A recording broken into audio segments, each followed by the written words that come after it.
Shalom, shalom. All right.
Shalom, shalom.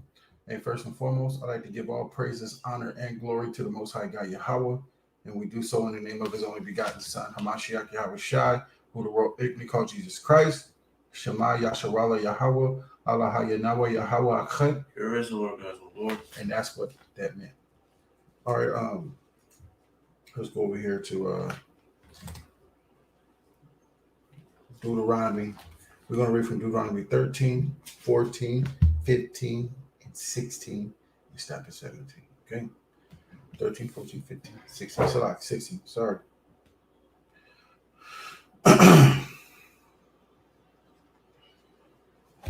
So, soldiers of Nakar, read that. Deuteronomy chapter 13, verse 1. Right. There arise among you a prophet or a dreamer of dreams. Right. And giveth thee a sign or a wonder. That dreamer of dreams is like Baal. Remember when the king from Moab was trying to kill our ancestors in the wilderness? Baal, he was like a prophet from Mesopotamia, doing what's that called again? He was I'll go get it real quick.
So yeah,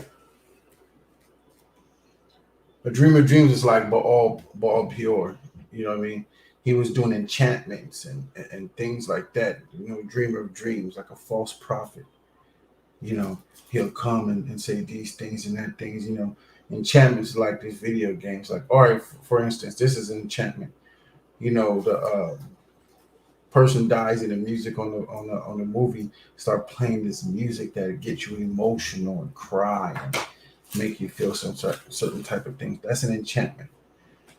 So this dreamer of dreams will say things that are supposed to happen, and it'd be like obvious things, not like a deep dark prophecy from the Most High that He'd give you.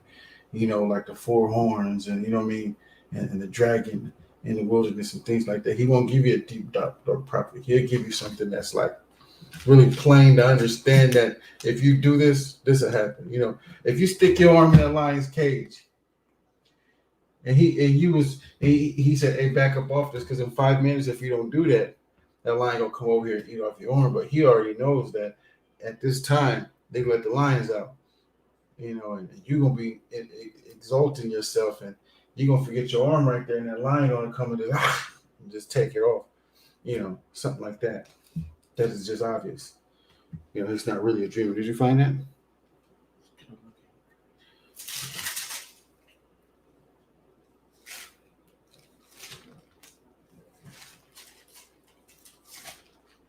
And just trying to do burnt offerings, but Where you at? You trying to do burnt offerings and stuff? Not when you're doing the offerings. I want more such as when, after BOPR talking about he left, he came back and then the people started following him and things like that. But don't worry about it. We'll figure it out and find it later.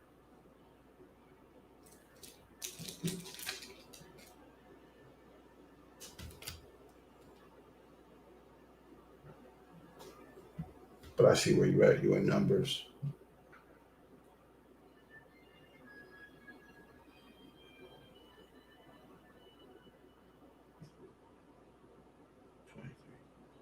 So this is Numbers chapter 24, verse 1. And when Balaam saw that it pleased the Lord, and he saw that it pleased the Lord to bless Israel, he went not as the other times to seek enchantments, but he set his face toward the wilderness. So the enchantments were, they were just using enchantments to take over Israel and get Israel to do things. And those enchantments like some feel good talks, and to get Israel to follow them. That feel good chat, that what you call that, uh people give you words, they don't give you understanding. It is called, we call that in Israel, I forgot, man. Slocky. But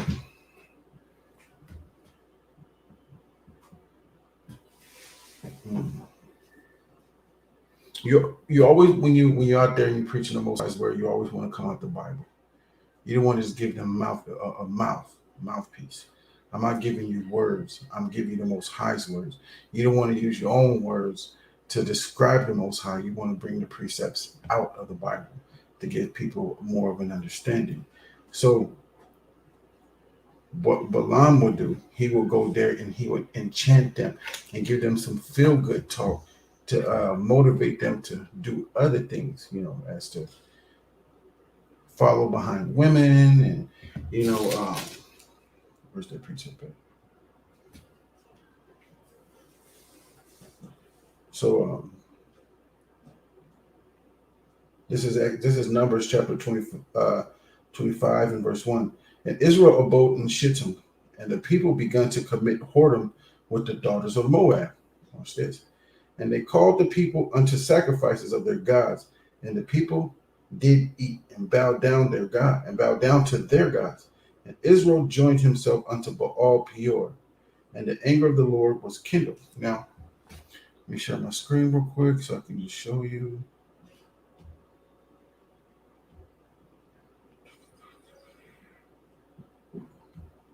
Enchantment.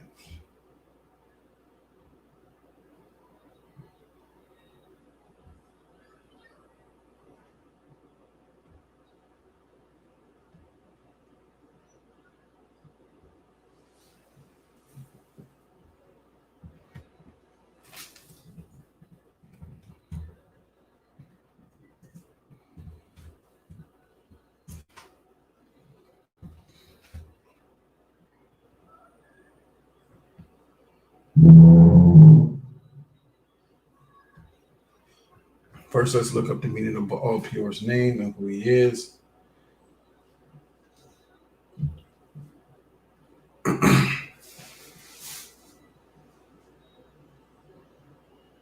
Lord of the Gap. The deity worshipped at Peor with probable licentious rites. All right. Licentious. Let's look up that word real quick to give you more of an understanding of that word.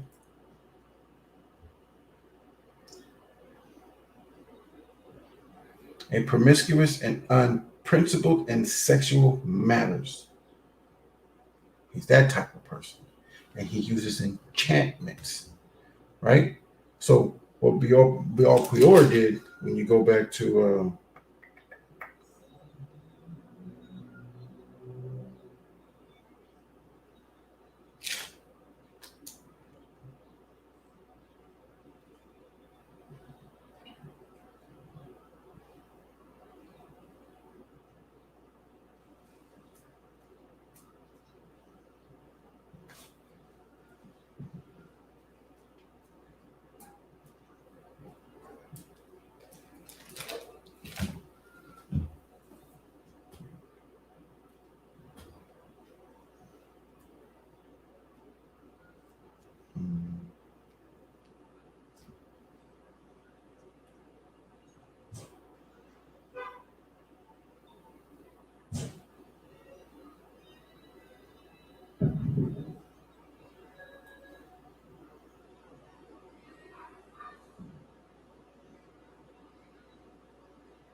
See, each of these fake prophets have a different type of thing that they do. And these were actual men that were doing these things, enchantments and dream of dreams and things like that. That's how they was getting Israel. So I'm gonna point it out so you can get more of an understanding real quick.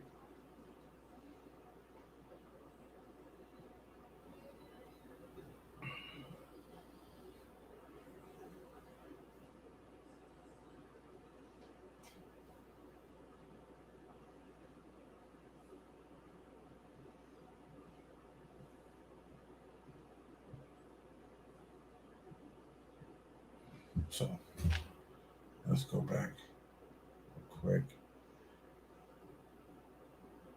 Lord of the Gap, licentious. Remember, he causes enchantments and for our people to go off in promiscuous sexual matters. Okay, the deity that worship of Peor with the probable licentious rites.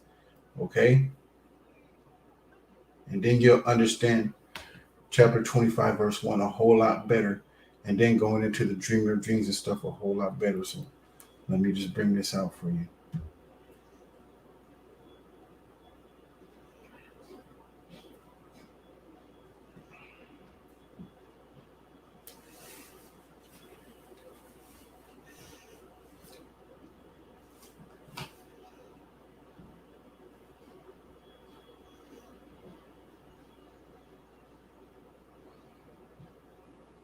Let's look up Balaam. Balaam and Peor are connected. So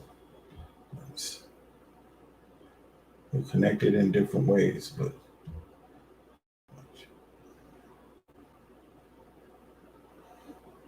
Balaam, not of the people, the son of Beor, a man endowed with the gift of prophecy, a town in Manasseh. He's a prophet from the town of Manasseh, not an Israelite, not of the Most High, but he's like a spokesperson for enchantments and different things that people know him for.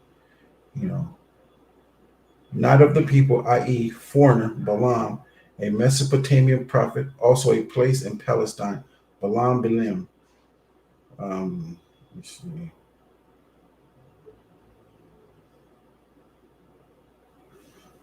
Balaam the false prophet.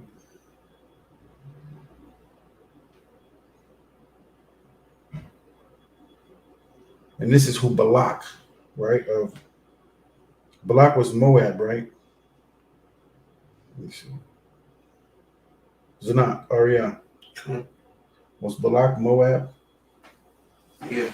Yeah. You read in 23.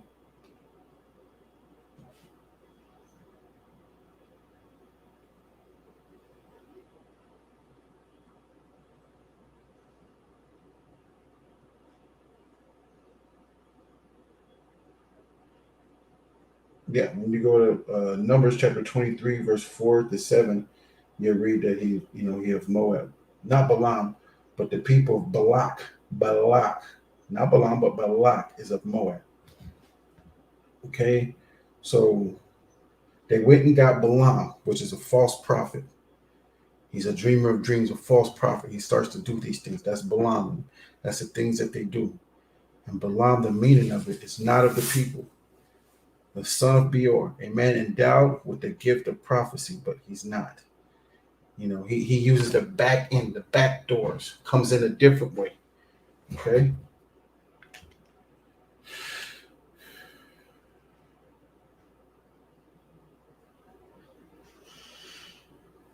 So let's go this real quick. Just show you a dream of dreams. A person that does a false prophet. Real quick.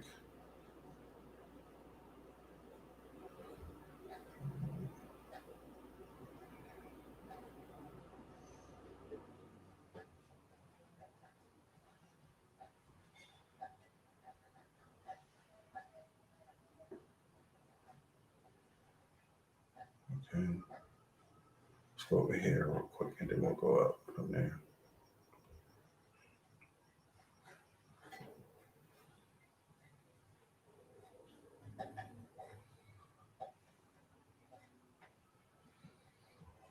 I'm going to start at 20. This is Numbers chapter 23 and verse 20. Behold, I have received commandment to bless and he hath blessed, and I cannot reverse it. He hath not beheld iniquity in Jacob, neither hath he seen perverseness in Israel. The Lord his God is with him, and the shout of a king is amongst them. All right, which is Yahweh Shai.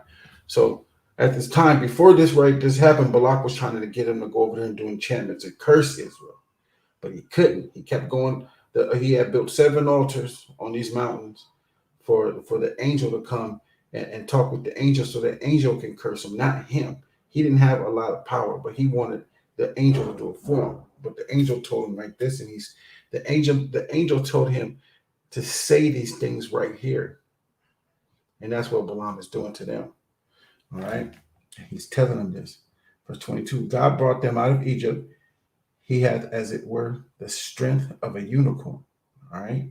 Surely there is no enchantments against Jacob, neither is there any divinations against Israel. According to this time, it shall be said of Jacob and of Israel, what hath God wrought? Behold, his people shall rise up as a great lion, and lift up himself as a young lion. He shall not lie down until he eat of the prey and drink the blood of the slain. And Balak said unto Balaam, neither curse them at all, nor bless them at all. But Balaam answered and said unto Balak, told not I thee, saying, all the Lord speaketh that I must do? And Balak said unto Balaam, come, I pray thee, I will bring thee unto another place. Peradventure it will please God that thou mayest curse me them from thence. Balaam, like I say, he's a false prophet. He wants Balaam to curse this people. All right. And Balaam said unto Balak, build me here 7 altars, and prepare me here 7 bullocks and 7 rams. And Balak did as Balaam had said, and offered a bullock and a ram. So now let's go over here real quick to 24. All right.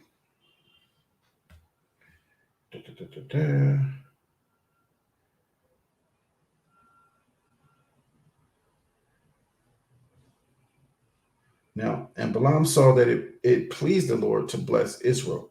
He went not as at other times.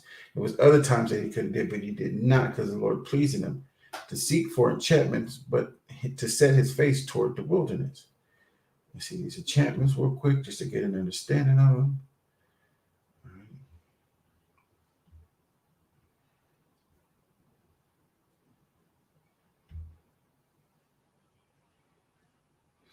Divinations, enchantments, right?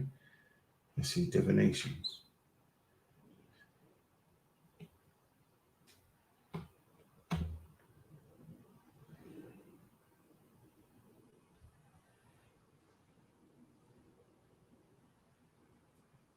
Divination, the practice of seeking knowledge of the future or the unknown by supernatural means. All this right here. See, this is the other side. Tarot readings, mystic elements, word genius, methods, the hands, divination of magical practices, method divination of magical. This is the other side. These are divinations. You go into tarot readings, read my palm, read my future. A false prophet. And these false prophets, you'll sit at the table with them. They'll hold your hands like they do now, right here. Look at mystic elements. They'll hold your hand and everything else and read. These are false prophets. The Most High put these people here to see if you really love them.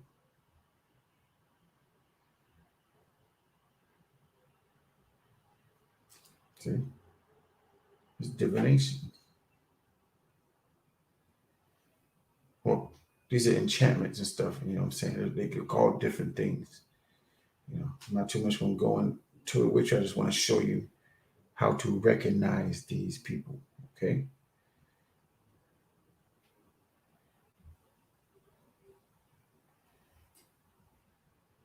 And most of y'all will know this stuff. Y'all know people who do these things.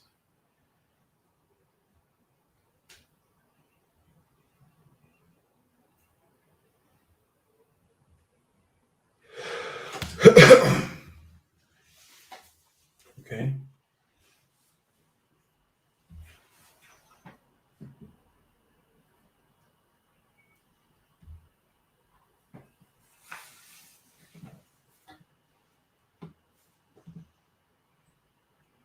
Enchantments. Enchantments, a feeling of great pleasure. Is that licentious? You know what I'm saying? Magic, witchcraft, sorcery, make somebody fall in love type stuff, let me see. A state of being under a spell. Like I'm saying, if somebody's dying in a movie and that music comes on and gets you, this is an enchantment, gets you that feeling of, you're sad now. You know what I'm saying? You're going to go do something about it. Somebody can play that, somebody, you can be at a funeral and somebody play some music that gets you into a certain type of mood. And they be like, man, let's go kill these fools. And now you get up, everybody's in an uproar and they go to kill that man. You're under a spell. Enchantments. False prophets, stuff like that.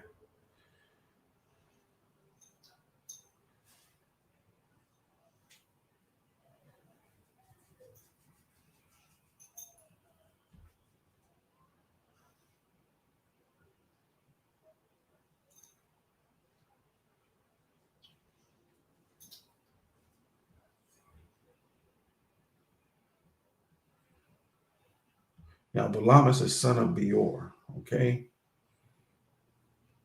Right here. And he took up his parable and said, Balaam, the son of Beor, hath said, and the man whose eyes are open hath said. Now, let's see. Balaam, the son of Beor.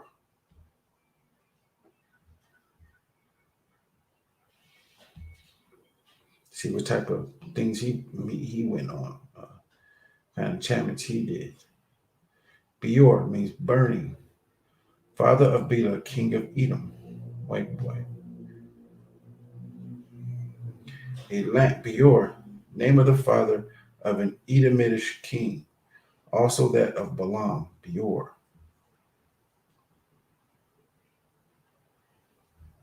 Okay, don't want to go too far into this. I get taken off what we're supposed to be doing. I just want to show you a false prophet, a dream of dreams, and the stuff that they do. You know what I mean? Going there and seeing what it is that they're doing, and want your hand red, your palms red, and you're working on Santeria and all that other stuff. That is the left side. The Most High don't like that. Okay? I just wanted to show y'all what that was.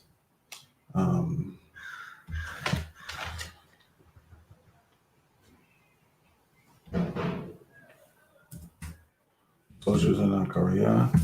Chaki, you keep reading for us, please. Start at verse 1. Deuteronomy 13, verse 1. Mm-hmm. There arise among you a prophet or a dreamer of dreams, and giveth thee a sign or a wonder. Mm-hmm.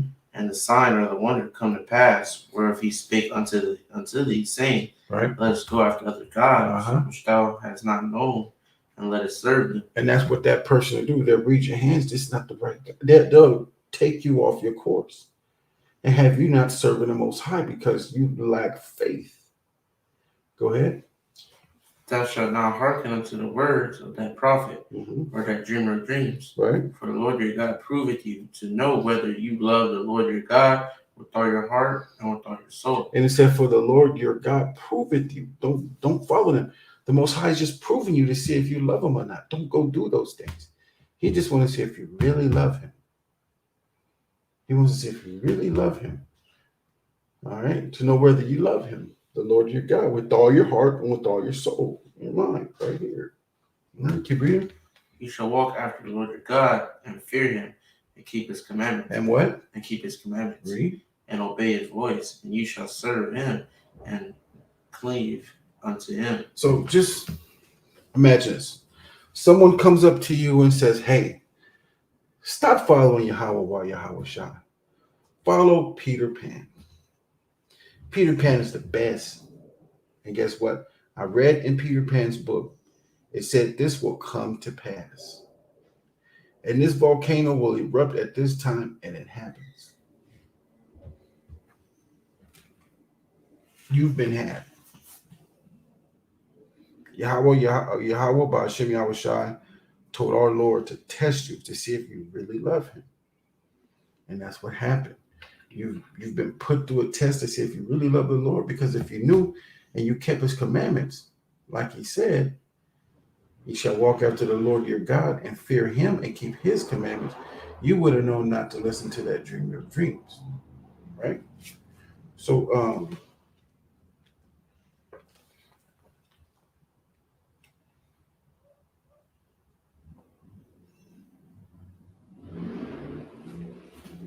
so what you got to understand is that the Most High and the Son Yahweh Shai is against these dreaming, these prophets, the people that be doing these things. He's against them. He's totally against them. Get that in Romans real quick. The vessels fitted for destruction. That's what they are. Yeah, that's what they are. They are vessels fitted for destruction, vessels of dishonor. The Most High has got them here and he's suffering them to see, you know what I'm saying? He's suffering them for the test of the people. He just suffers them. That's all. Romans chapter 9, verse 22. Uh-huh. What if God, willing to shew his wrath and to make his power known, injure with much suffering the vessels of wrath? The Most High just wants to show you his wrath and to show you his power, right? So he's suffering these vessels of what? Vessels of wrath fitted to destruction. These vessels of wrath fitted for destruction. He suffers them. He suffers them. Go ahead. That was it. Keep going. And that he might make known the riches of his glory on the vessels of mercy, which he had before prepared unto glory. Okay. They're just vessels of wrath fitted for destruction. Go to Jeremiah 23 and 25 real quick to show you that the Most High has always hated these false prophets. He's always hated Jeremiah chapter 23. He's always hated these false prophets. Verse 25. I've heard that the prophets said that prophesy lies in my name, saying, I have dreamed, I have dreamed. Keep reading. How long shall this be in the heart of the prophets that prophesy lies? Yet they are prophets of the deceit of their own heart. And you know who also done that? Martin Luther King. He said that too. I have a dream. I have a dream. He's a false prophet. The Most High did not send him in his name. All right. Where you at? Verse 27. Go ahead. Which think to cause my people to forget my name by their dreams, which they tell every man to his neighbor, and their fathers have forgotten my name for Baal. So for Baal, watch this. Let me see. Watch this. Stay there. This is Numbers chapter 25 and verse 1. And Israel abode in Shittim, and the people began to commit whoredom with the daughters of Moab. And they called the people unto the sacrifices of their gods. And the people did eat and bowed down to their gods. And Israel joined himself unto Baal Peor. And the anger of the Lord was kindled against Israel. Right? So that's Baal. Jeremiah 23:27, which think to cause my people to forget my name by their dreams, which they tell every man to his neighbor, as their fathers have forgotten my name for Baal. That's sexual promiscuous deity, licentious deity. That was an actual man, and he'll carry our people by enchantments and feel good words. Keep reading.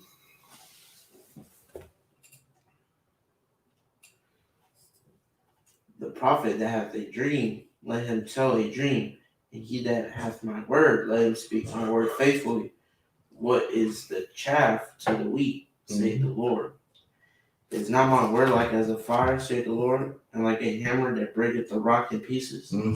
Therefore, behold, I am against the prophets, saith the Lord, that steal my word, every one from his neighbor. They steal the Most High word. They be an example of somebody steals the Most High's word. Give me these pork chop pastors in this church.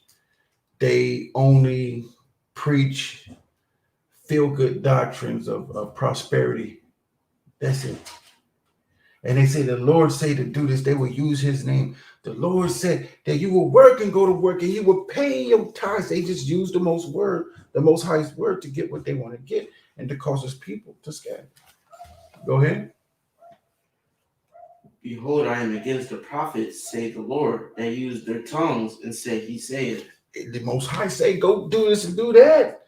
The Lord say, do this. And they will heal people on stage, but they can't heal nobody from the coronavirus. Keep reading. Behold, I am against them that prophesy false dreams, say the Lord, tell them and to err by their lies. I sent them not, nor commanded them. Therefore, they should not profit this people at all, saith the Lord. They ain't gonna profit these people. These people still are going to go off. Keep going. And when this people or the prophet or a priest shall ask thee, saying, What is the burden of the Lord? Thou shalt then say unto them, What burden? I will even forsaken you, saith the Lord. Forsake you, saith the Lord. And as for the prophet and the priest and the people that shall say the burden of the Lord, I will even punish that man and his house. Thus shall ye say every one to his neighbor and every one to his brother, What hath the Lord answered, and what hath the Lord spoken? And the burden of the Lord shall ye mention no more, for every man's word shall be his burden. For ye have perverted the words of the living God, of the Lord of hosts our God. So that's what the Most High feel about these fake false prophets out here. That's just what he feels about them. He feels these enchantments, these false prophets. Let's follow Baal Peor. Let's follow these porn. I mean, go over here. Let's do porn. Let's go do what's that? Instagram. What's that? That stuff they do on Instagram.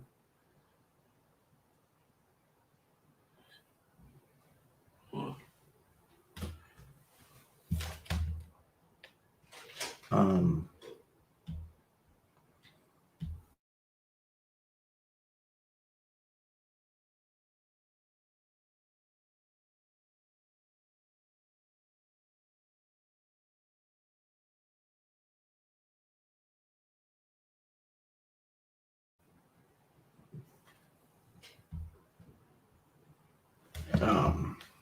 What's this called, man?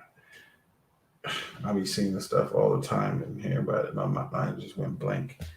The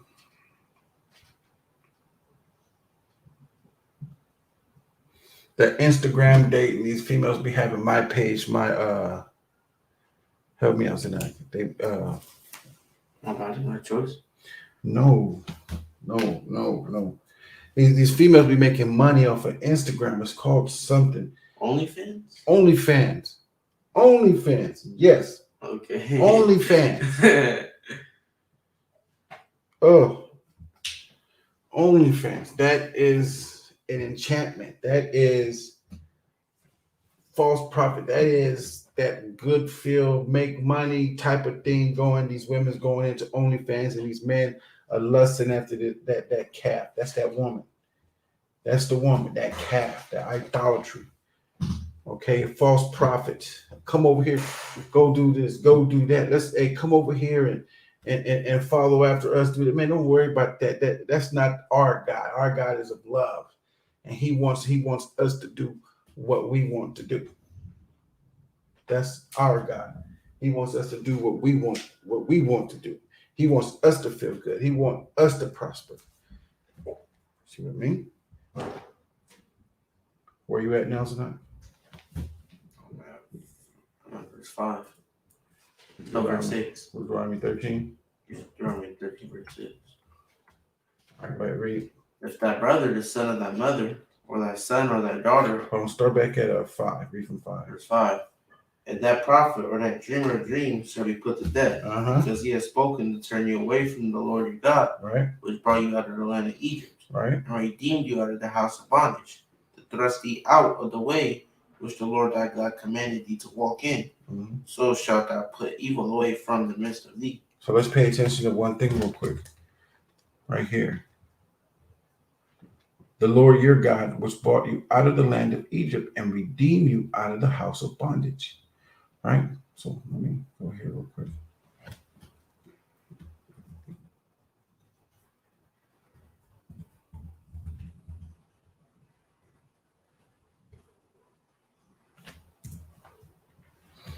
First and foremost is understanding this.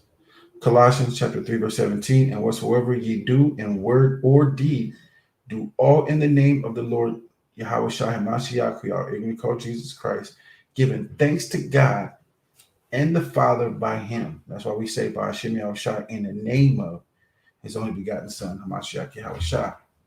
Okay? Right?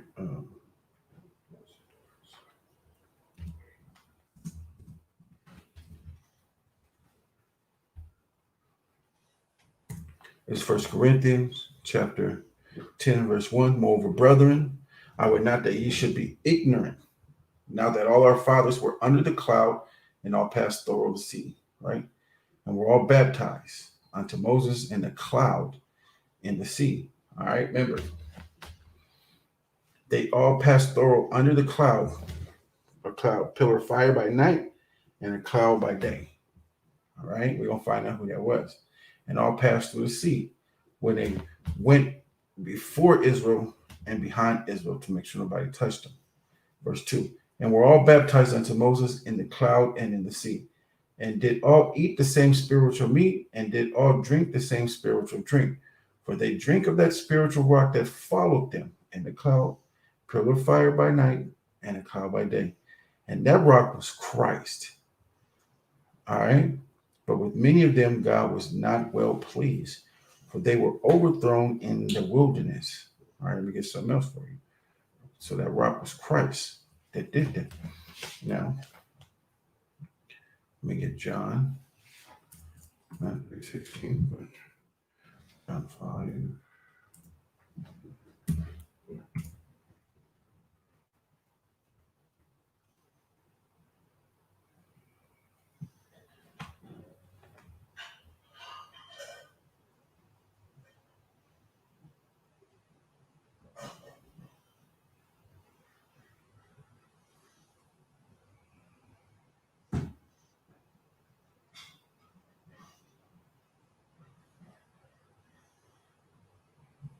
Okay, this is John chapter 5, verse 30. I can of my own self do nothing. As I hear, I judge, and my judgment is just, because I seek not my own will, but the will of the Father which hath sent me. The Most High sends his Son to do that. So in the wilderness, Yahweh Shai was doing it, not his Father, just like in the beginning. All right? We go to John 1 and 1. He tells you these things. Okay? So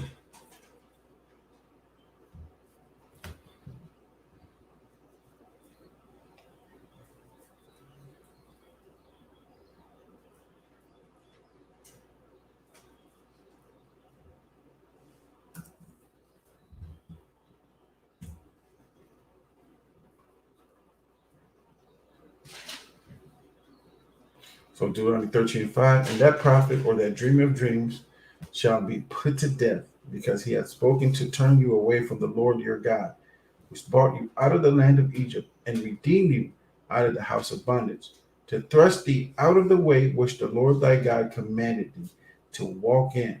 So shalt thou put away evil from the midst of thee. All right. So, and right now, false prophets are out there trying to get you away from Hamashiach Yahweh Shai. He's only in the New Testament. He's something that created the New Testament. That's because they don't understand, know how to read the Bible. That's why you got Old Testament Hebrews and you got New Testament Hebrews. A lot of them going to get death because they've been led astray.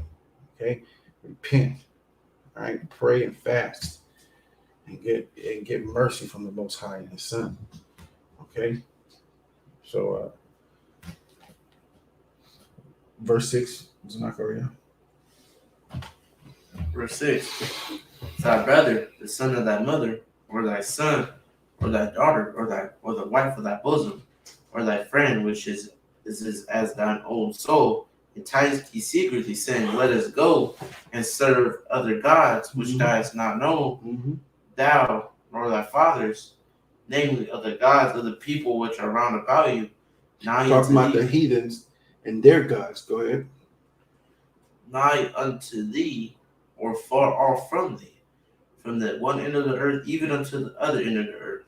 Thou shalt not consent unto him, nor hearken unto So him. he said, no matter what gods it is, from this end of the earth to that ends of the earth, at this end of the earth to that end of the earth, thou shalt not consent unto him. Go ahead. Nor hearken unto him, neither shall thine eye pity him, neither shalt thou spare, neither shalt thou conceal him. Don't even try to take pity for him and try to hide him from people. Don't hide him over here, run, don't conceal him. Let him be put to death. Go ahead. Thou shalt surely kill him. Say it again. But thou shalt surely kill him. Read. Thine eye, thy hand shall be first upon him. Don't conceal him. Your hand should be the first on him to get him. Go ahead. To put him to death, and afterwards the hand of all the people. God, keep going.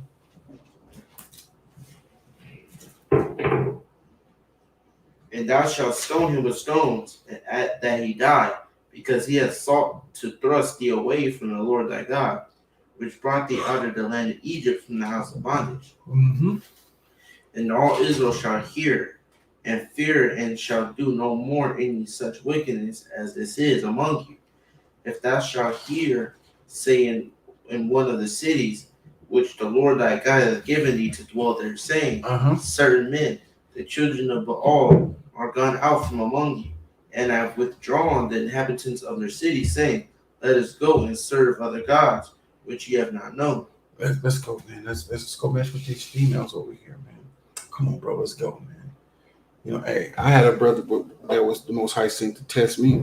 I had to leave him alone recently. A brother, he was in the truth, and you can just tell he was wicked as hell. He was wicked, man. That's a little lustful little brother right there. He's just lustful, man. He had that spirit on him. I was like, nah, man. I'm good, man. I'm good. You know what I'm saying? I had to stay home. Go ahead. Then shalt thou inquire and make search, and ask diligently, and behold, if it be truth, and the thing certain that such abomination is wrought among you, thou shalt surely smite the inhabitants of that city with the edge of the sword, destroying it utterly, and all that is therein, and the cattle thereof, with the edge of the sword.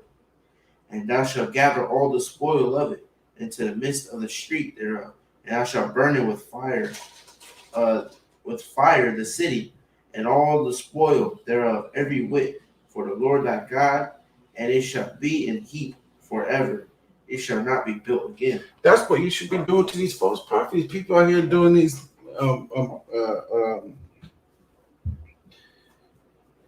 tarot cards. There's people talking about their sign. What's your sign? All that astrology and all that crap, all that stupid stuff, man. Just needs to be put them to death. That's what they deserve. All that stuff causes the people to go off. That's all that does. Go ahead. And there shall cleave not of the cursed thing to thine hand, and the Lord may turn from the fierceness of his anger. Look in the book of Joshua, chapter 7. Accursed, the Judite brother that got put to death for hiding the cursed things up under his tent. Go ahead. And shew thee mercy, and have compassion upon thee, and multiply thee, as he hath sworn unto thy fathers.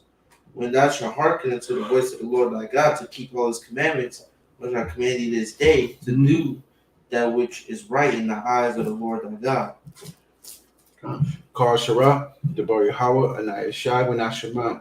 All that Yahweh said, what we doing here. And we say that after we finish a chapter in the law only. Okay, so yeah, man, these fake prophets gotta go. Those dreamer of dreams, but you can't say somebody's a false prophet if they're not saying something is going to come to pass. Like, what did they prophesy to happen? But then you got to understand the characteristics of a false prophet too. Even if he doesn't come to you with a prophecy or something that's going to happen, they're trying to get you to leave to serve other gods. And this also runs into spiritual idolatry as well, the philosophies and everything else. And it also works into fornication for women by listening to other men that are not their husbands, like Eve. Eve committed fornication.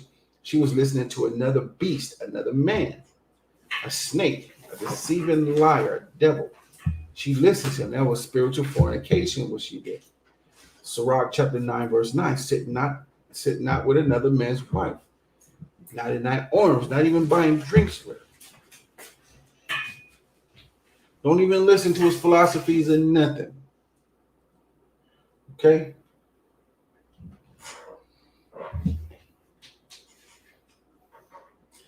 So where were you at? Are we going to chapter 14 now, right? So now we're going into the unclean meats and things like that. Let me erase these.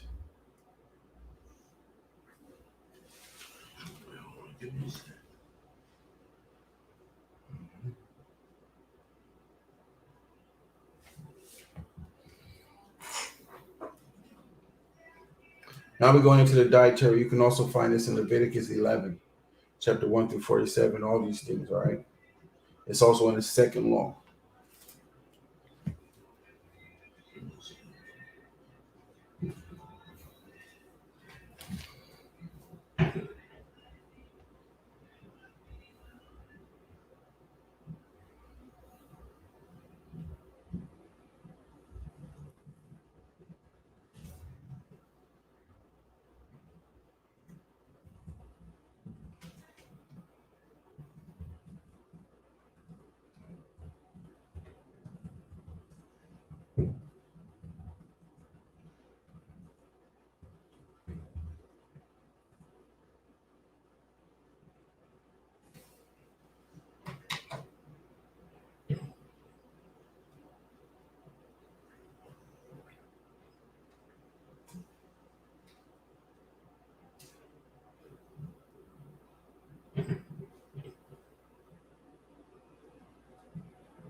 I'm trying to find something.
All right, Slack. Yeah. Okay, let me share my screen.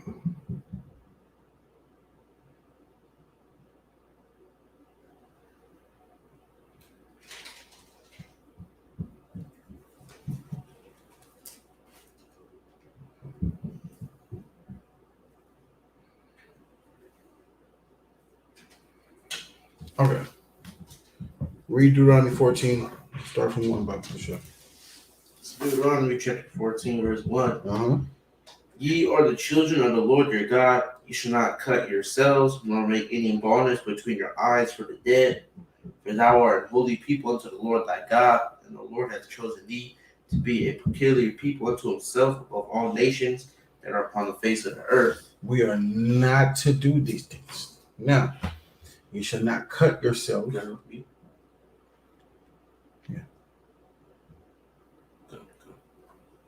You should not cut yourselves, nor make baldness between your eyes for the dead. Now, back then when we're coming out of Egypt, a lot of our people were following these Hamitic people, and they were making cuts into the lines into their face.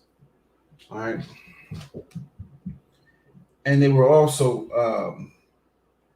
they would make baldness between their eyes for the dead. Ultimately, what it's talking about is cutting yourself. It's coveting. Coveting, and what do you use to cut yourself? Knives up to your skin. So one, cutting yourself, tattoos, making lines, and what I did when I was in the world, markings on my arms and my hands. What I did was in the world. I repented from that. Won't do that ever again. Making baldness in their eyes for the dead. They were doing things like that. So let me start here first. Now, these are syringe needles. They're like knives. They totally are. They cut into the flesh. You're not supposed to be cutting your flesh. Tattoos, drugs, shooting things in your end. I say the only time you should ever use, and we're in this times right now, you should ever use a needle is in time of death. If you don't feel like using it, don't. If you don't want to use your mercy, don't do it. I say don't abuse mercy. Period. Don't do that. But life and death, trying to save the life, you're supposed to see a physician. Life and death, I would say no. Other than life or death, I say no. Diabetes, that's life or death. That's you need your insulin and stuff like that. You need your insulin. What else? What's what a person uses a needle for?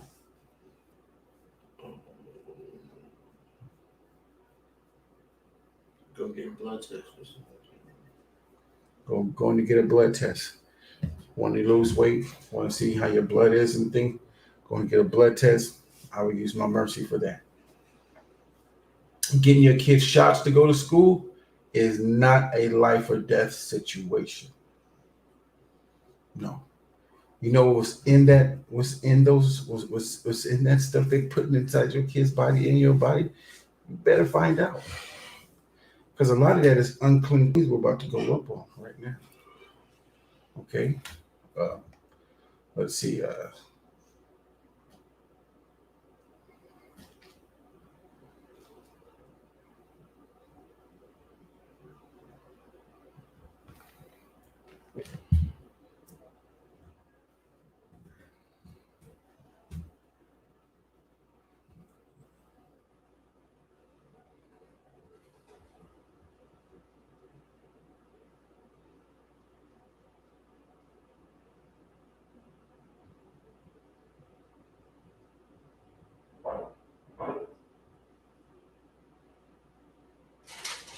Look at these tattoo needles. They cut the flesh.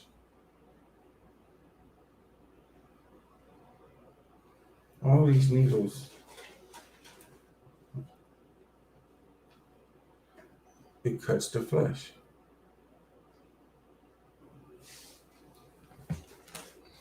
These needles, they cut the flesh.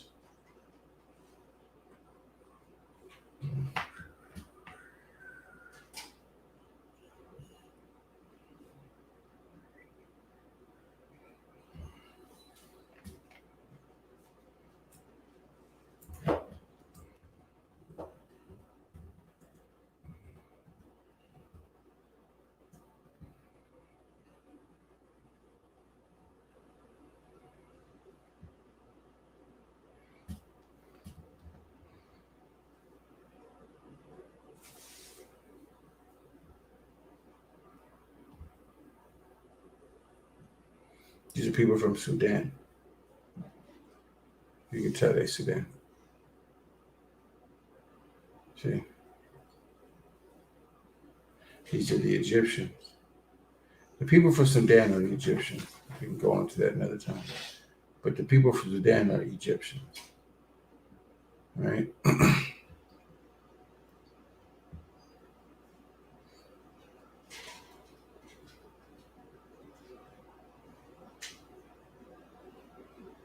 When you repent from this.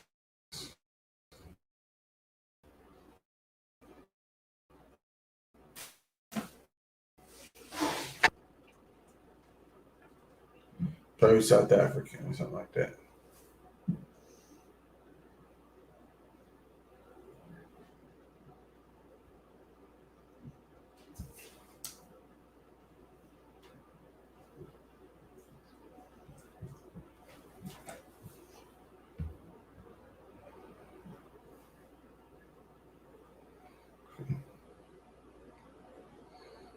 Other women too.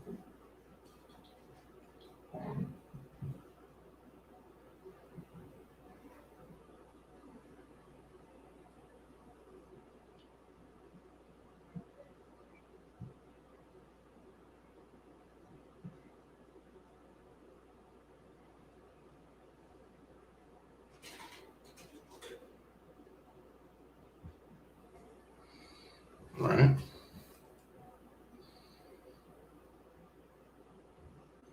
All right, let's go back. So, for thou art an holy people, separate. Holy means separate. Y'all got to remember this is a teaching class. I'm here to teach you. All right. Kodash. Kodash. Kodash. Holy, holy. Sacred, holy. One, set apart. Set apart. That's what holy means. Set apart. You're set apart from everybody else.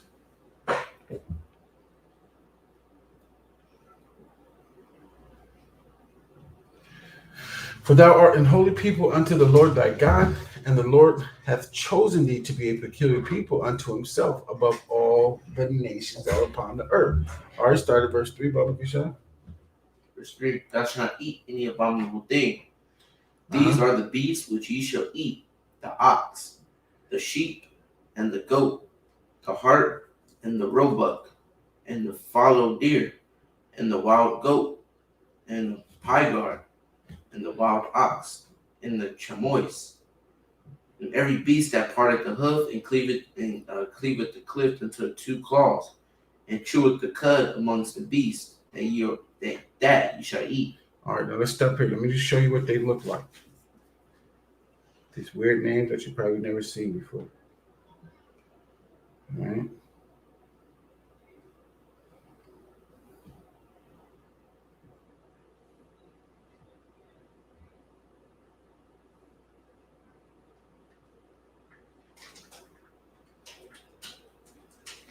I wonder how you taste.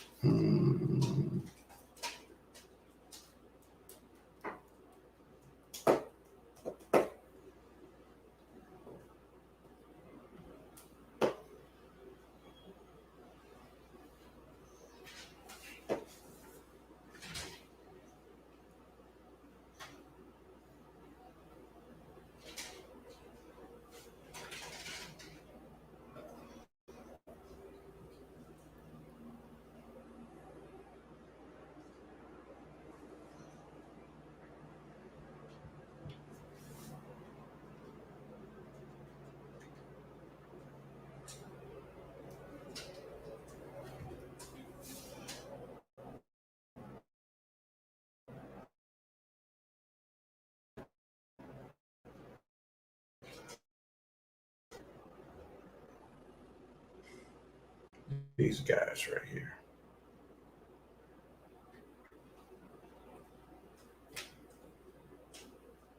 Good picture. Right here.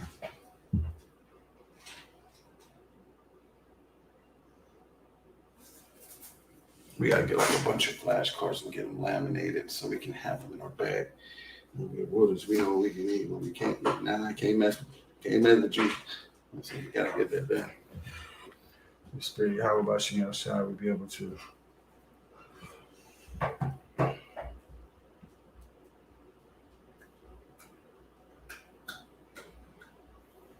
right. Got that little guy. Now y'all know what it looks like. Okay. Roebuck. Y'all see what that looks like.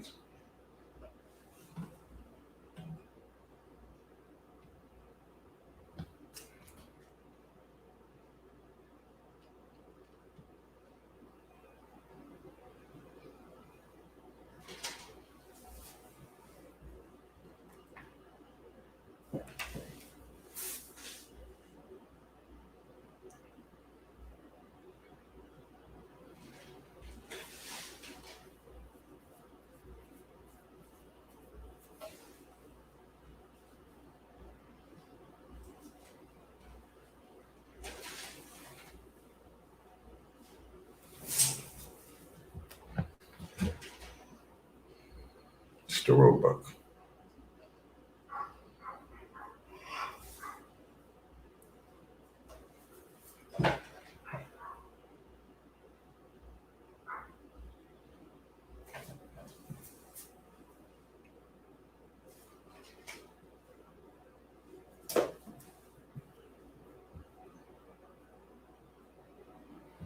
Roebuck.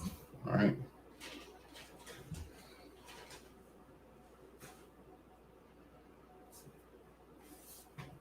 Fallow deer.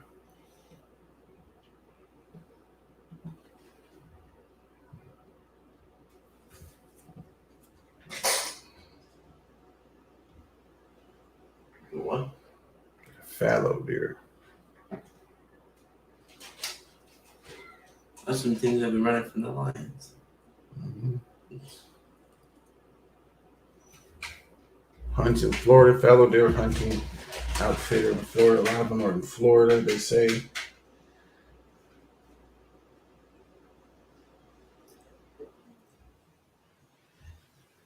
But you see them spotted like that. A lot of them in Florida, you said? You're saying a lot of them are in Florida.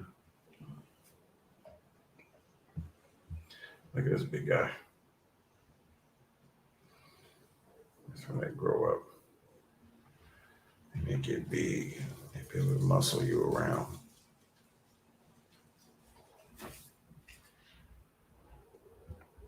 You talk to them. Yeah, he'll toss you around. He'll toss you around. What about the chamois? And the chamois.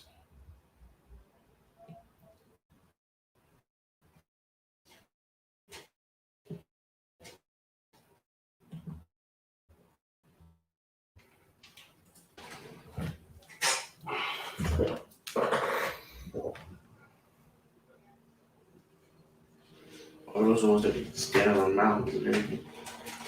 I think so. Like mountain goats and stuff like that. Yeah. Look at this guy right here. Chamois.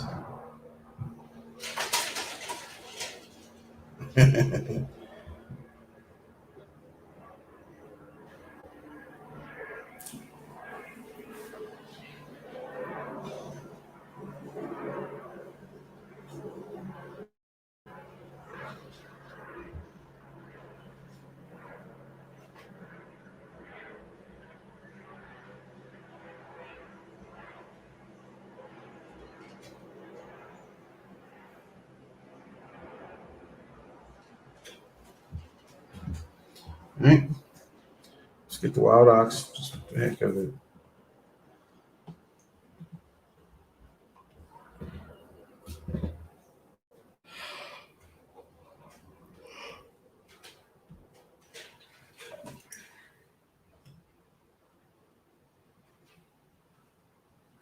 The ox knoweth his owner, and the ass his master's crib.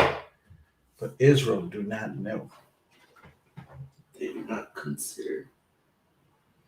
Mm-mm.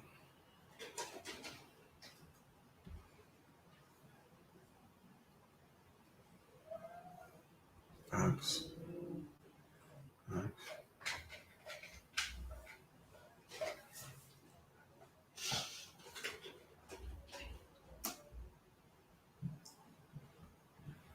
The wild ox. Look at that big jugger.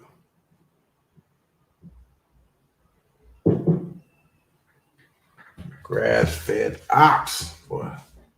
Good meat on that thing. Good meat. Look at the bison.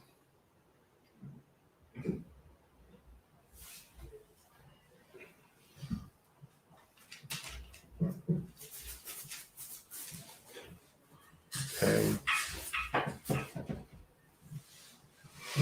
This is to teach y'all, man. What you're supposed to be doing. Did I go to the Roebuck? Yeah, I went to the Roebuck. The heart. What's the heart? I think it's a rabbit. It's a deer. Let's see. The heart's a deer. Mm-hmm. Heart animal. You can just put heart.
You say use what tonight? The heart animal. The deer. It's a deer.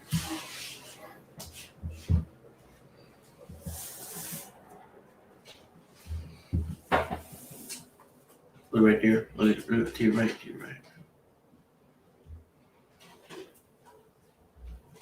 Mm-hmm.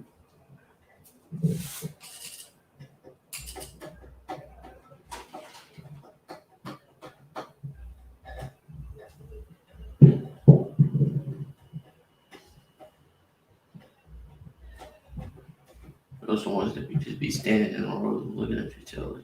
Headlights.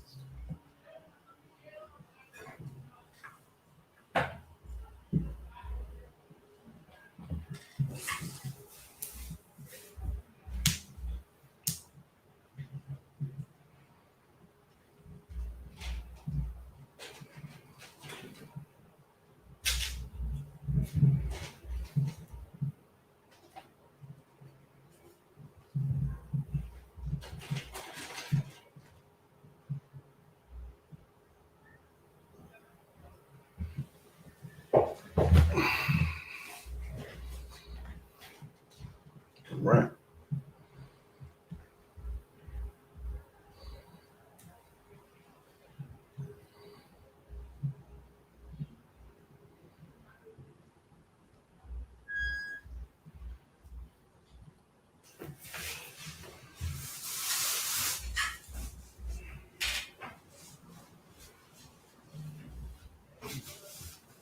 Okay. And every beast that parteth the hoof and cleaveth the cleft of two claws and cheweth the cud among the beasts, that ye shall eat. All right, verse 7. It's not going about Verse Verse 7. Nevertheless, these ye shall not eat of them that chew the cud, or of them that divide the cloven hoof, as the camel and the hare and the coney, for they chew the cud, but divide not the hoof. Therefore they are unclean unto you. And the swine, because it divideth the hoof, yet cheweth not the cud. It is unclean unto you. You shall not eat of their flesh, nor touch their dead carcass. So let's see. The hair. That's the rabbit. Yeah, here. It's a rabbit.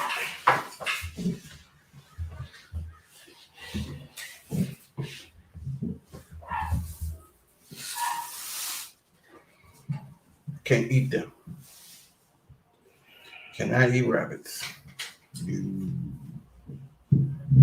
cannot eat rabbits.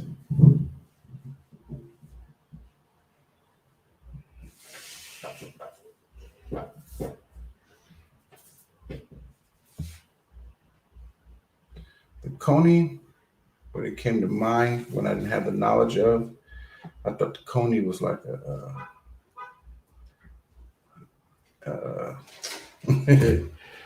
right here. No. Bird. A pony. Pony just a baby horse.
These little things right here, coney, right?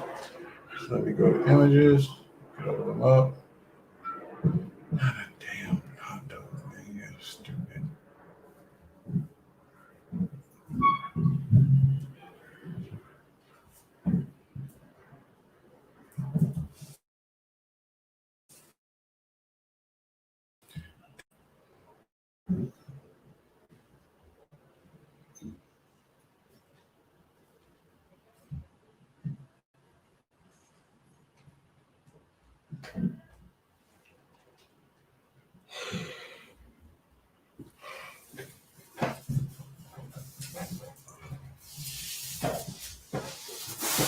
See, a coney is a small guinea pig, like relative to the rabbit.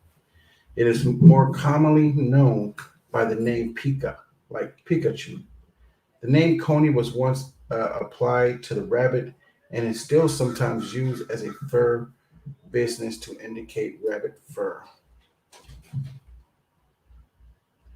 All right, guinea pigs, also in coney too. Okay, swine. There's no need for me to do it, but I'm gonna do it anyways because some people are just unknown. Swine. Of course, your neighborhood pig. I have to go through too much. Swine, right?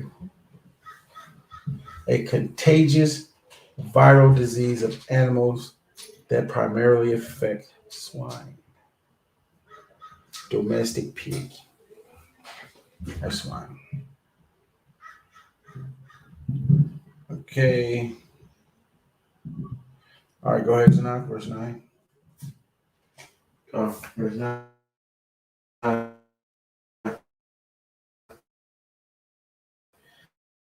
These waters, all that have fins and scales, ye shall not eat. It is unclean unto you. Of all clean birds, ye shall eat. But So when it comes to verse 9 and 10, what's a lot of our people like to eat? Catfish. For it has fins but no scales. Now they're starting to grow them up on farms and kind of giving some of them scales. Then putting them in the ponds now. Tricking people. But it can't have one without the other. You gotta have fins and scales, okay? Keep going. Yes. Like, What's what are another some fish that do have fins and scales? Like, have fins and scales, bass, has fins and scales. Uh,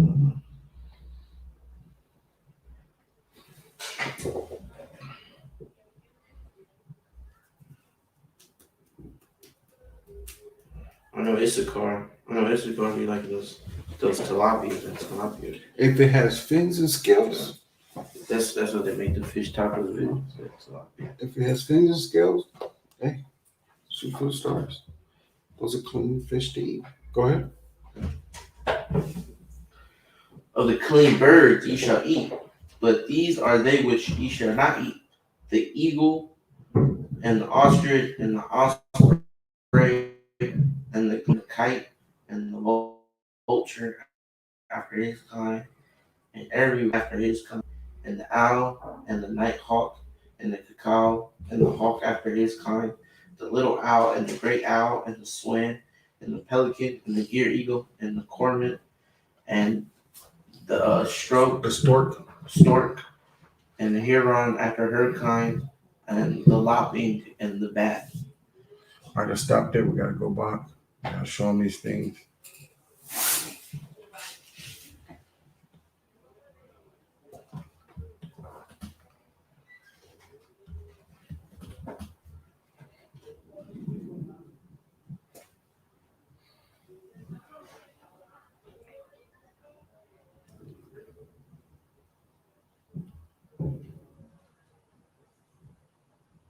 Can't eat him. What's that? Log queen.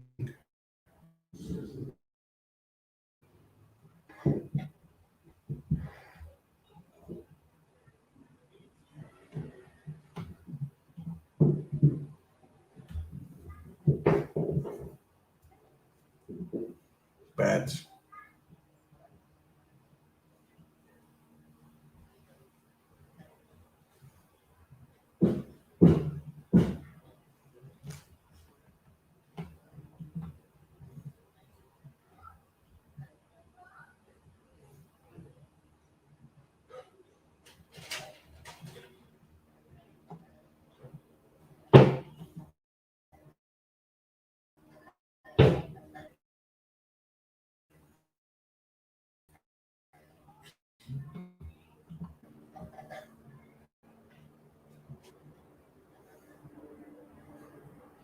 Storks do not deliver babies.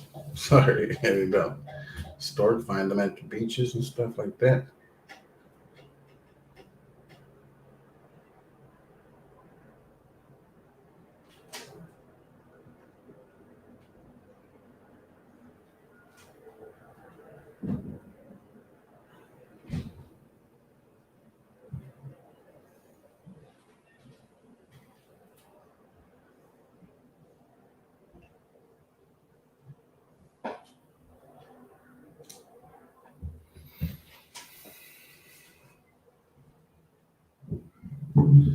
The heron.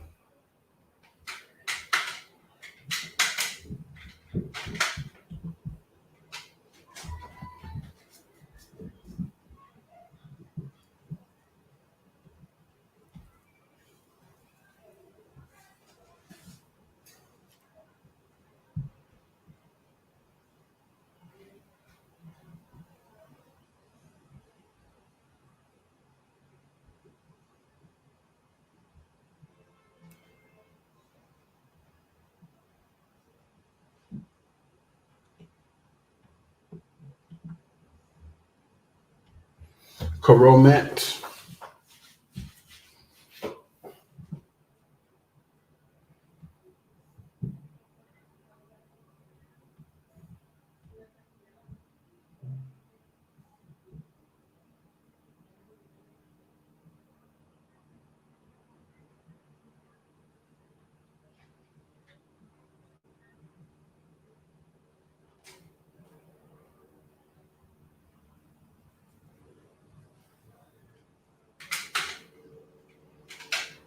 Pelican.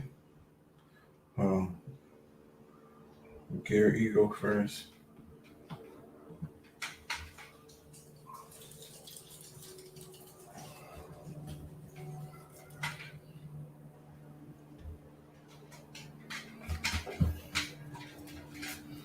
Ugly looking dude.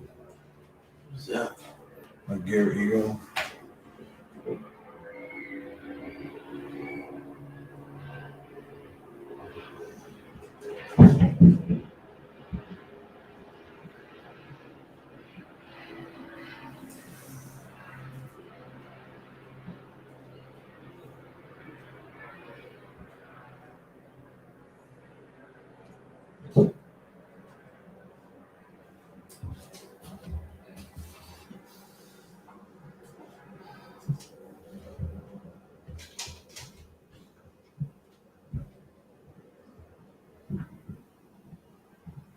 See?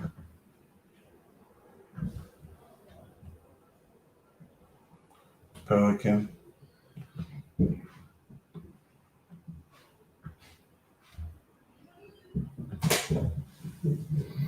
I see him at the beach a lot.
The swan.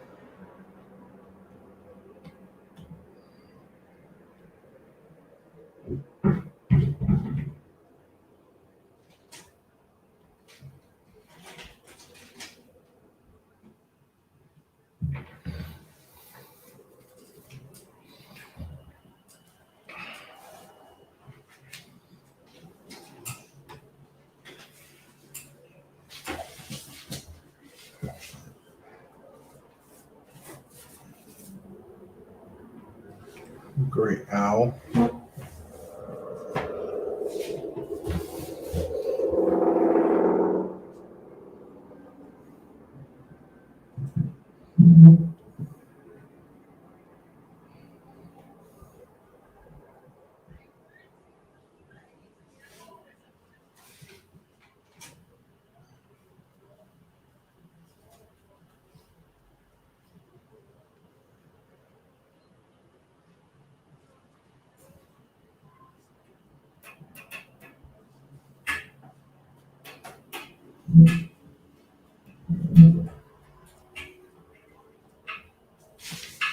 Little owl.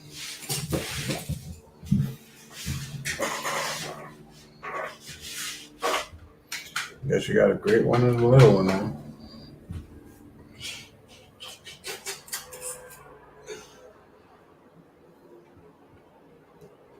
This is really small.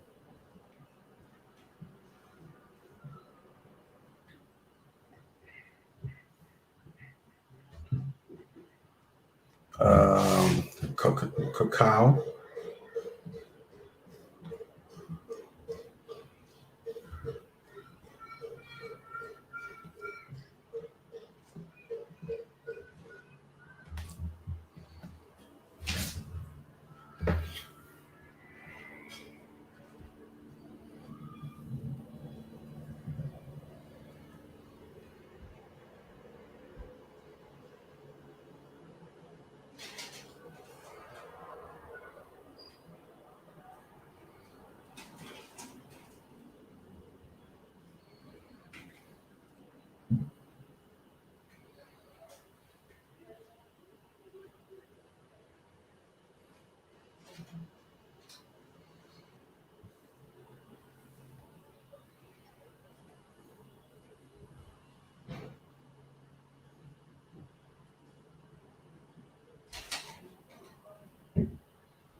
Cacao.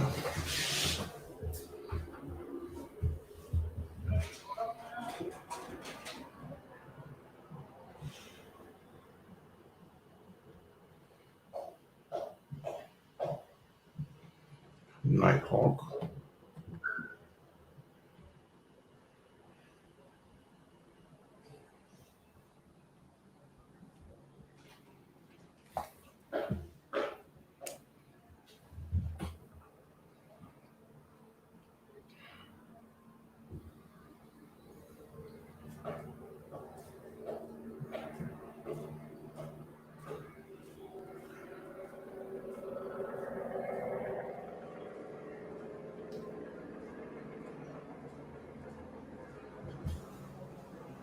And the owl. You ever had a great owl, little owl, and here I guess it's the regular owl.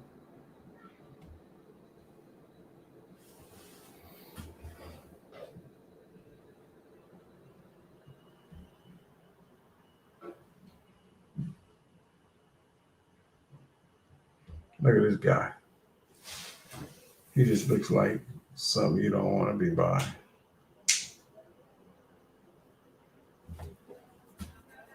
Don't that look weird?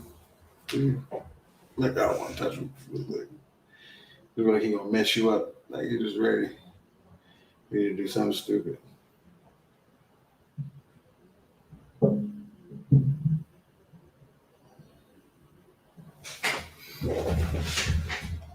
the one on the left or right? Right.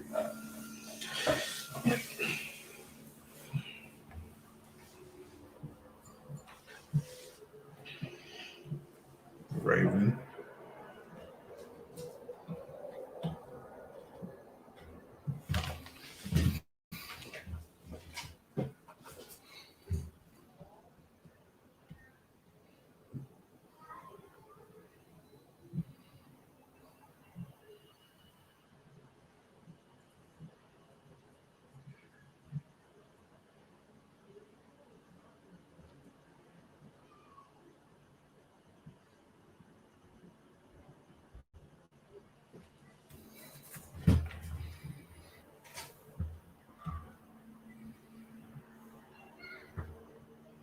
The vulture.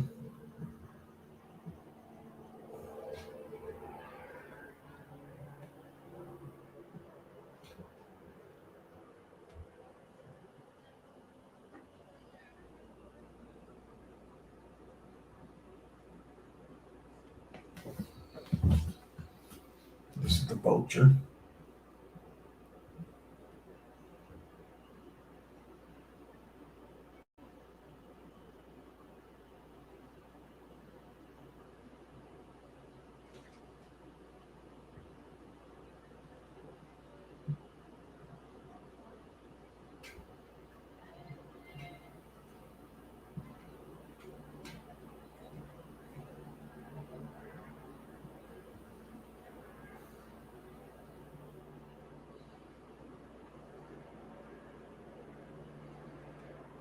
Lead.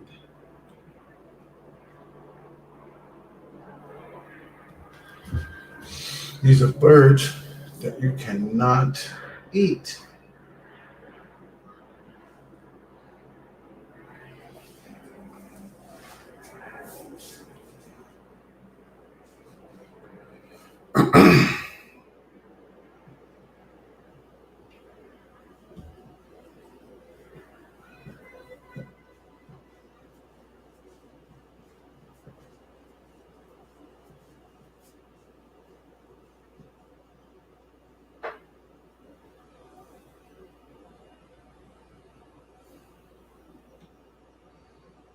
Osprey.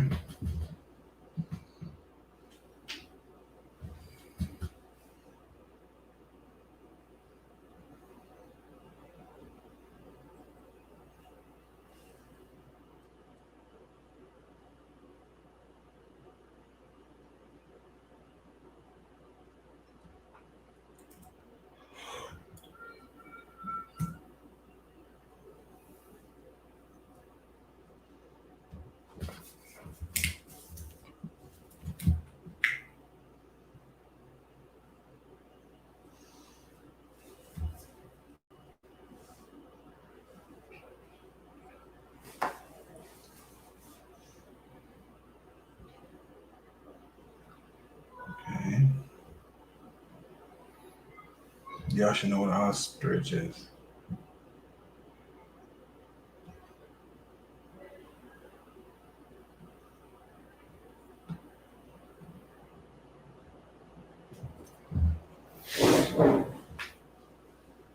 Oh, some demonic stuff.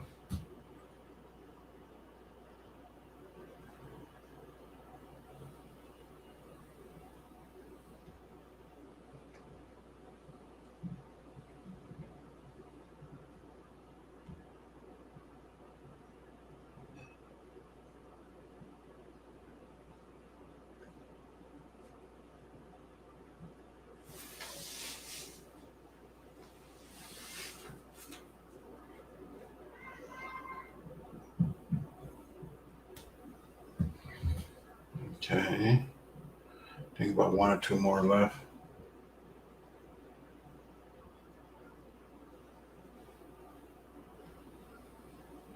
And the eagle. Y'all know what that is. I'm gonna show it anyways.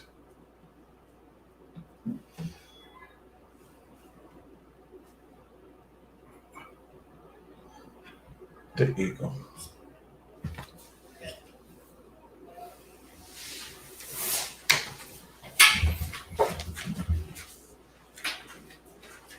There you go. These are the birds that you should not eat.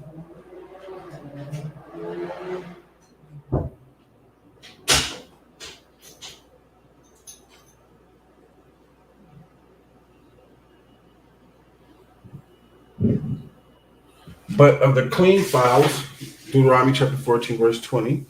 But of the clean fowls ye shall eat. Ye shall not eat of anything that dieth of itself. Thou shalt give it unto the stranger that is in thy gates, that he may eat it, or thou mayest sell it unto an alien. For thou art an holy people unto the Lord thy God. Thou shalt not seed a kid in his mother's milk. Talking about bulls, like a goat or anything in his mother's milk. He's still a little baby. Thou shalt truly tithe all the increase of thy seed that the field bringeth forth year by year, the first of your crops, or that's your tithes. And thou shalt eat before the Lord thy God in the place which he shall choose to place his name there. The tithe of thy corn, of thy wine, and of thine oil, and of thy firstling of thy herds, and of thy flocks, that thou mayest learn to fear the Lord thy God always. And if the way be too long for thee, so thou shalt select. And if the way be too long for thee, so that thou art not able to carry it, all these things that you know, there's food and your first, you know, your crops and first, you know, the other things, or place be too far from thee, which the Lord thy God shall choose to set his name there. When the Lord thy God hath blessed thee, then shalt thou turn it unto money, liquidate it. Then shalt thou turn it into money, and bind up the money in thy hand, and shall go unto the place which the Lord thy God shall choose. Liquidate it. And thou shalt bestow that money for whatsoever thy soul lusteth after, for oxen, or for sheep, or for wine, or for strong drink, or for whatsoever thy soul desireth. And thou shalt eat thereof before the Lord thy God, and thou shalt rejoice, thou and thine household. And the Levite that is within thy gates, thou shalt not forsake him, for he hath no part, no inheritance with thee. At the end of 3 years thou shalt bring forth all the tithe of thine increase the same year, and shalt lay it up within thy gates, the leaders. All right. And the Levite, which are the leaders of the gate, because he hath no part, no inheritance with thee, and the stranger, and the fatherless, and the widow, which are within thy gate, shall come and shall eat and be satisfied. That the Lord thy God may bless thee in all thy work and thine hand, which thou doest. Kal Shara, Debar Yahweh, Anayah Shad, Wanashamat. All that Yahweh said, what we doing here. Okay, let's move on.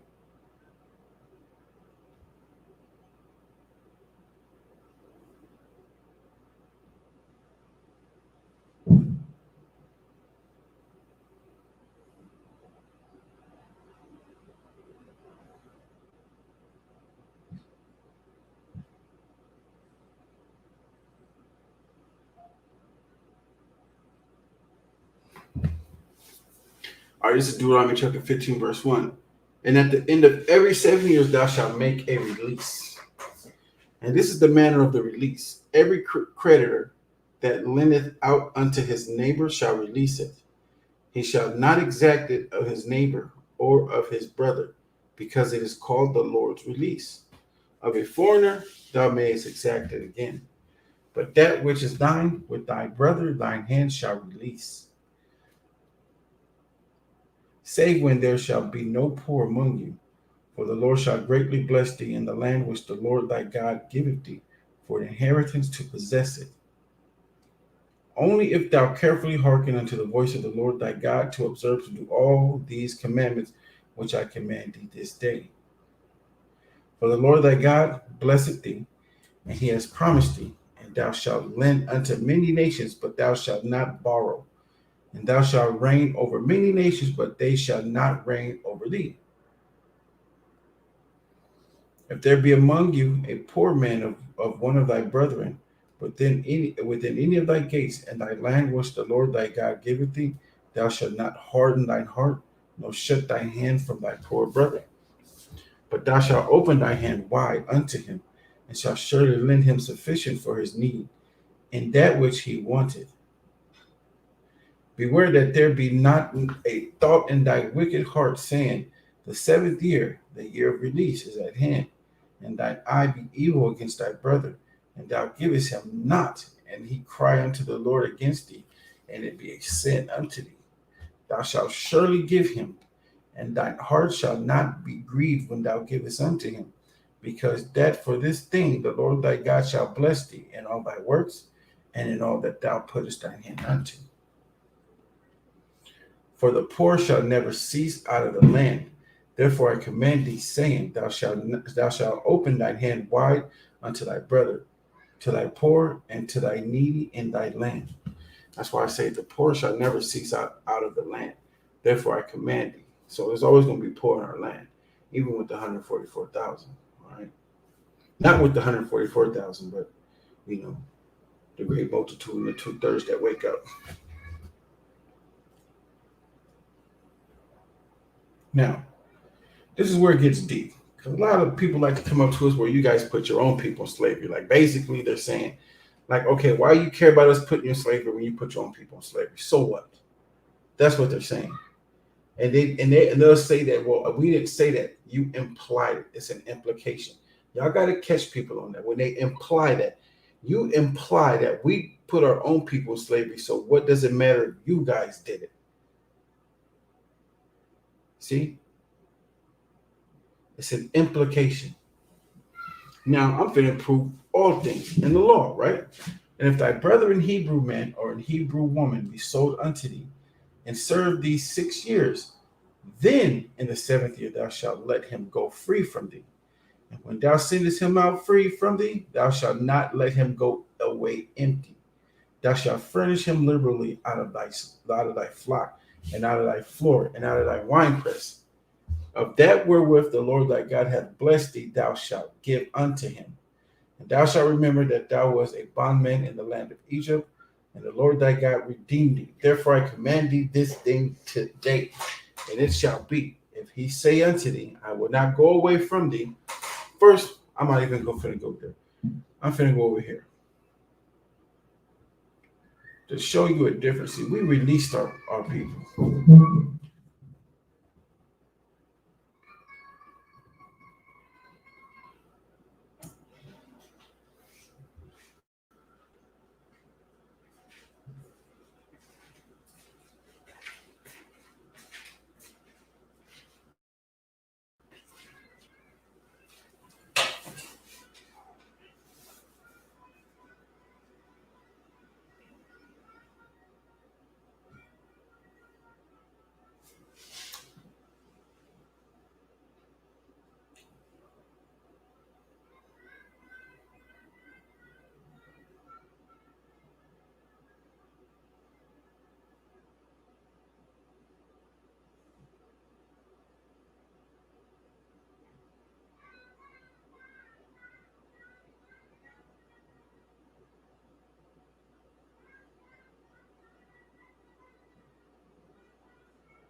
Okay, so now start at Leviticus 25 and 35 for me real quick.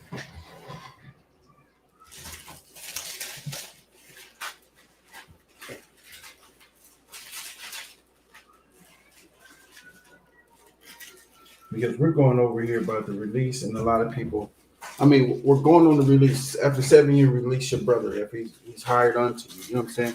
A lot of people like to say, well, you know, they like to imply that if we put our people in slavery, why should it matter that they do it? You know, that's why they'd be like, you know, like y'all put us in slavery, then they'd be like, well, black people put their own people in slavery. They're basically saying, well, if you guys did it, why are you complaining about us doing it? But then I went to the year release in Deuteronomy chapter 15, verse 12 to 15, showing them that we released our brother, and to show them what people, you know, all so-called dark brown people who you call black people are not the same people. Okay, so that was African people, like those South Africans that was putting us into slavery. Okay, that's where we got Islam and stuff from. You know, time before the transatlantic slave trade. But go on it. Leviticus chapter 25, verse 35. Uh-huh. And if thy brother be waxen poor, 25 verse 36. 36. You can start at 25. Go 35. Go ahead. Leviticus chapter 25, verse 35. Uh-huh. And if thy brother be waxen poor and fallen in decay with thee, then thou shalt relieve him. Yea, that's when you give him a job, okay, and he serves thee for 6 years. That's when the year of release comes into play. But thou shalt relieve him. That's when you give him a job. Go ahead. Yea, though he be a stranger or sojourner, that he may live with thee. A stranger or sojourner means, you know, you got Jerusalem, which the Judites be there, Benjamin, Levi, and Judah, and then you got the land of Samaria, when our brothers coming over Issachar, Naphtali, you know what I'm saying, and those brothers amongst all those 10 tribes. Go ahead. Take thou no usury of him, or increase, but fear thy God, that thy brother may live with thee. So that stranger and that sojourner is our people, our brother. Go ahead. Thou shalt not give him thy money upon usury, nor lend him thy victuals for increase. Like, hey, bro, I'm gonna give you 100. You gotta give me 150 bucks. All right, but don't do that. Don't lend your brother 100 and tell him he has to pay you 50 bucks back. All right, go ahead.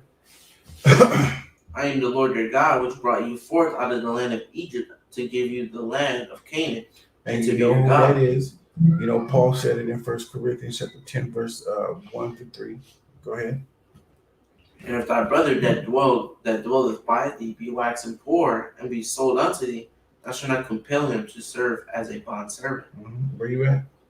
I'm at verse 40 now. Okay, go ahead. But as an hired servant and as a sojourner, he shall be with thee, and shall serve thee unto the year of Jubilee. Okay, and then shall he depart from thee, both he and his children with him, and shall return into his own family, and into the possession of his fathers shall he return. For they are my servants, which I brought forth out of the land of Egypt. They should not be sold as bondmen. So that's when you know that these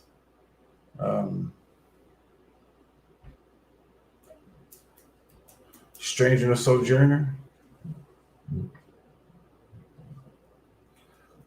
are the servants of the Most High that he's talking about.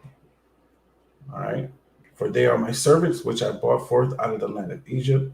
They shall not be sold as bondmen. Okay. So those are brothers. That's how we treat our brothers.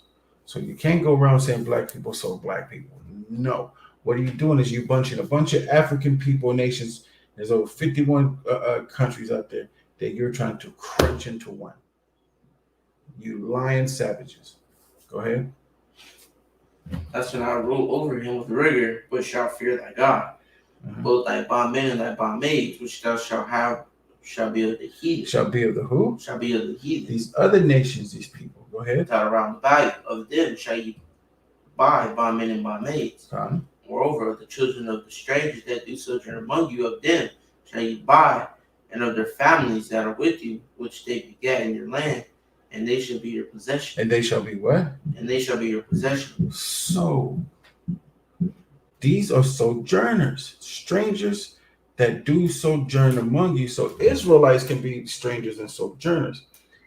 Case in point, I got a cousin who's a Judite. He moved over there to Texas. I'm over here in California. He comes over here to my land. He's a stranger. He's a sojourner.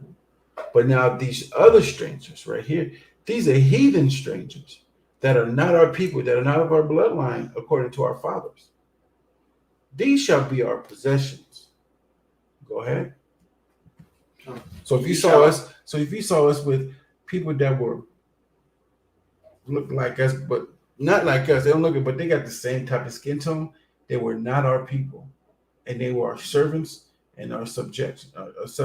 Go ahead. And you shall take them as an inheritance for your children after you, Mm-hmm. to inherit them for your possession. They shall be your bondmen forever. But over your brethren, the children of Israel, you shall not rule over them another with rigor. Mm-hmm. And if a sojourner or stranger wax rich by thee, and our brother. Stop there. So when you read 45, them and they shall be your possessions. These heathen nations are our possessions, for the most given to us by the Most High. Okay, so now let's go back over here to Deuteronomy 15 and verse 15. We'll go from there.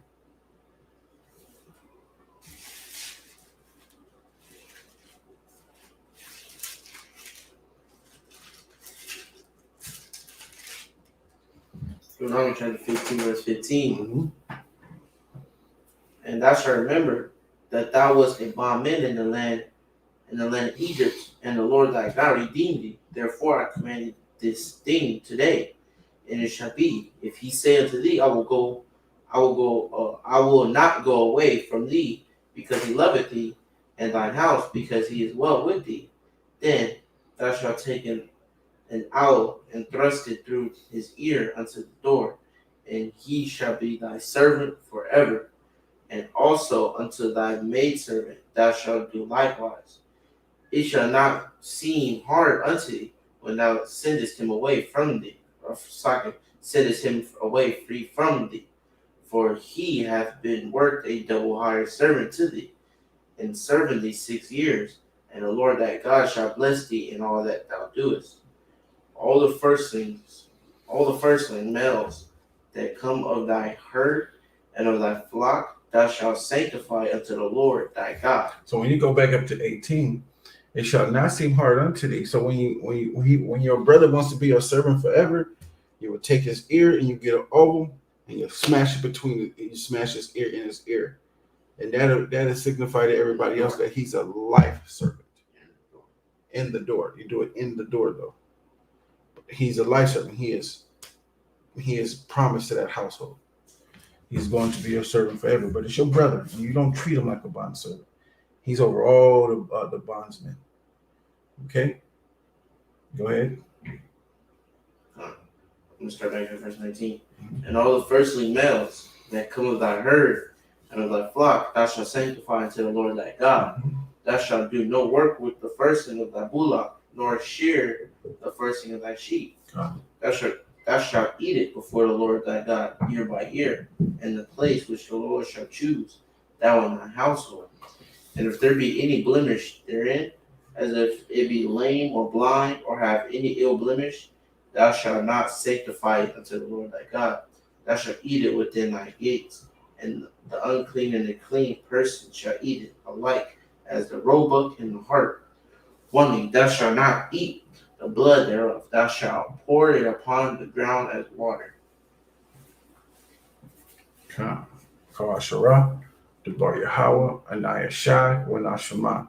All that Yahweh said, what we doing here. So let's move on to our last chapter. Chapter 16.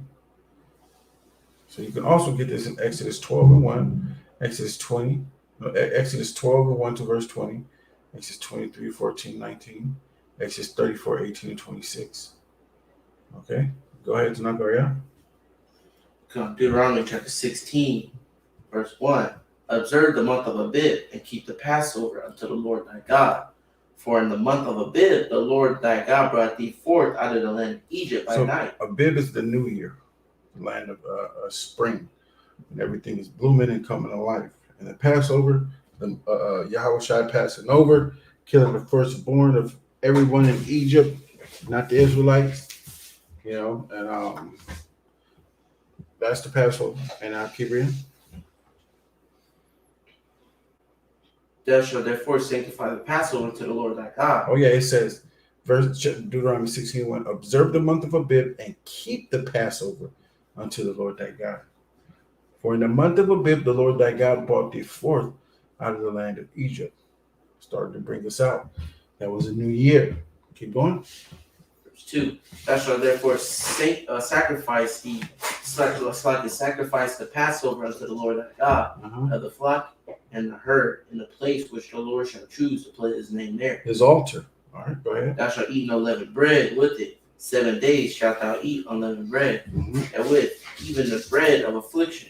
This is the feast of unleavened bread. Go ahead. Thou camest forth out of the land of Egypt in haste, and thou mayest remember the day when thou camest forth out of the land of Egypt, all the days of thy life. All the what? All the days of thy life. All the days of thy life. Go ahead. And there shall be no leavened bread seen with thee and all thy coasts 7 days. Neither shall there anything of the flesh which thou sacrificest the day of at even remain all night until the morning. Thou mayest not sacrifice the Passover within any of the gates which the Lord thy God giveth thee, but at the place which the Lord thy God shall choose to place his name in. There thou shalt sacrifice the Passover at even, at the going down of the sun, at the season that thou camest forth out of Egypt. And thou shalt roast it. Thou shalt roast and eat it in the place which the Lord thy God shall choose, and thou shalt turn in the morning and go unto thy tents. 6 days thou shalt eat unleavened bread, and the 7th day shall be. I'm gonna start back at verse 7. And thou shalt roast and eat it in the place which the Lord thy God shall choose, and thou shalt turn in the morning and go unto thy tents. That's the scripture. Remember, I was telling him, like, oh, you say you can't go anywhere until the morning. This is what I was talking about here. Verse 7. And thou shalt roast and eat it in the place which the Lord thy God shall choose, and thou shalt turn in the morning and go unto thy tents. We'll discuss it later. Verse 8. 6 days thou shalt eat unleavened bread, and on the 7th day shall be a solemn assembly to the Lord thy God, and thou shalt do no work therein. 7 weeks shalt thou number unto thee. Begin to number the 7 weeks from such time as thou beginnest to put the sickle to the corn. And thou shalt keep the feast of weeks unto the Lord thy God. What is this called? The Pentecost. Feast of weeks. Go ahead. With the tribute of a freewill offering of thine hand, which thou you can go to Acts chapter 2, verse 11, and you can get them doing it. All right, go ahead. And thou shalt keep the feast of weeks unto the Lord thy God, a tribute of free will offering of thine hand, which thou shalt give unto the Lord thy God, according as the Lord thy God hath blessed thee. And thou shalt rejoice before the Lord thy God, thou and thy son, and thy daughter, and thy manservant, and thy maidservant, and the Levite that is within thy gates. This is the Feast of Weeks, the Pentecost. Y'all supposed to be celebrating. Go ahead. And the stranger, and the fatherless, and the widow that are among you, in the place which the Lord thy God hath chosen to put his name there. And thou shalt remember that thou wast a bondman in Egypt, and thou shalt observe to do these statutes. Thou shalt observe the feast of tabernacles 7 days, after that thou hast gathered in the corn and thy wine. And thou shalt rejoice in the feast, thou and thy son, and thy daughter, and thy manservant, and thy maidservant, and the Levite, the stranger, and the fatherless, and the widow are within thy gates. So your heathens that work for you, they're going to keep that too. They're going to keep the laws. Well, we'll teach them how to keep the law. All right? Because we can't be having these dirty heathens going off and breaking the law. Go ahead. 7 days shalt thou keep a solemn feast unto the Lord thy God, in the place which the Lord shall choose, because the Lord thy God shall bless thee in all thy increase, and all the works of thy hands. Therefore thou shalt surely rejoice. 3 times a year shall all males appear before the Lord thy God, in the place which he shall choose, in the feast of unleavened bread, and the feast of weeks, and the feast of tabernacles, and they shall not appear before the Lord empty. Every man shall give as he is able, according to the blessing of the Lord thy God, which he hath given him. Judges and officers shalt thou make thee in all thy gates. Hold on, stop real quick. So every man, verse 17, every man shall give as he is able, according to the blessing of the Lord thy God, which he hath given thee.